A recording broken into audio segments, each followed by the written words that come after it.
Alors en gros, Jojo Bizarre Adventure, c'est l'histoire de Jonathan Joestar. Et en fait, c'est un fils d'une famille noble anglaise. Et ça, c'est trop cool. Sauf qu'en fait, son père, il a fait une promesse à un mec qui pue dans un accident de cheval. Et du coup, il doit garder son fils, Dio, un psychopathe qui adore la castagne. Et ça, c'est beaucoup moins cool. Le truc, c'est que notre Jojo, il est vraiment gentil et il veut devenir pote avec Dio. Sauf que lui, il est vraiment pas très chaud. Et il va lui faire comprendre, notamment en embrassant la meuf qui kiffe ou en faisant rôtir le chien. Ouais, c'est pas très très gentil, Dio. Après, ça te fait goumer un bon coup. Dio, il change totalement sa stratégie. Ouais, pour détruire Jonathan. Ouais, parce qu'il veut toujours détruire Jonathan. Je peux pas chercher. Il veut devenir son ami pour tranquillement empoisonner Papa Jojo et récupérer l'argent de la famille Joestar. Car ouais, c'est une famille noble, donc il y a des sous à se faire, tant qu'on y est. D'ailleurs, c'est comme ça qu'il avait tué son propre père auparavant. Et ouais, ça, Dio, c'est vraiment pas très très gentil.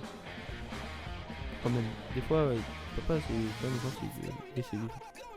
Mais Jojo, il s'était rapidement rendu compte de la supercherie et il partit casser la gueule de son frère, très déterminé.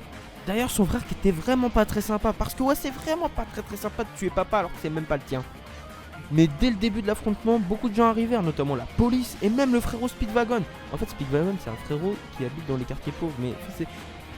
Et du coup, c'est à ce moment précis où tout semblait perdu pour Dio qu'il enfila un masque de pierre et planta Papa Jojo. Et ça, c'est toujours pas très sympa, Dio. Devenant alors, grâce au sang de papounet et au masque mystique secret beaucoup trop stylé, un vampire. Ouais. Ensuite, v'là la castagne qu'il y a entre Dio et Jonathan dans la maison, même qu'il y a des flammes et tout, c'est un délire, sauf que personne ne meurt. Voilà, je te mets le contexte tout de suite, personne ne meurt. Et en fait, après, Dio il envoie ses sbires contre Jonathan, parce que ouais, il peut créer des sbires vu que c'est un vampire. Cherche pas. Et du coup, un de ses sbires, il tue le mentor de Jojo. Et ouais. Et ouais. D'ailleurs, il y a l'autre, il lui a filé une épée un peu stylée, mais il l'a dégueulassé, c'est un bâtard. Mais du coup, t'as notre Jojo, il arrive dans le château tout dark de Dio, tu vois, il y a des meufs partout et tout, il y a plein de vampires, il est trop stylé Dio, il est trop fort, il est juste trop fort en fait. Mais là, tu vois, il y a Jonathan, il prend le sabre qu'il a dégueulassé tout à l'heure pour couper la tête de Dio. C'est-à-dire que le mec n'a vraiment plus de respect. Et il réussit, il coupe la tête de Dio. Et bah du coup, Dio enfin vaincu, Jonathan il peut emmener sa petite raclée en vacances en bateau. Et ouais, Rina elle mérite bien ça. Fin. Non, je rigole, en vrai, il y a Dio, il a fait péter le bateau, il a tué Jojo. Yo, c'est Mémé. Alors déjà, si la vidéo vous a plu, n'hésitez pas à le dire en commentaire. C'est la première fois que je fais ce genre de vidéo et j'en suis assez fier.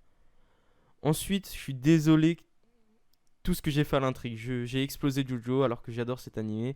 Allez voir Jojo Bizarre Adventure. C'est dur à se mettre dedans, mais c'est incroyable. Je suis encore désolé, j'ai fait des raccourcis très très honteux. Les images ne sont pas raccordées du tout aux événements que je cite.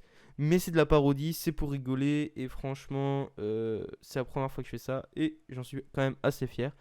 Merci d'avoir regardé la vidéo jusqu'ici. Et puis voilà, on se retrouve dans une prochaine vidéo. Et vas-y, à plus.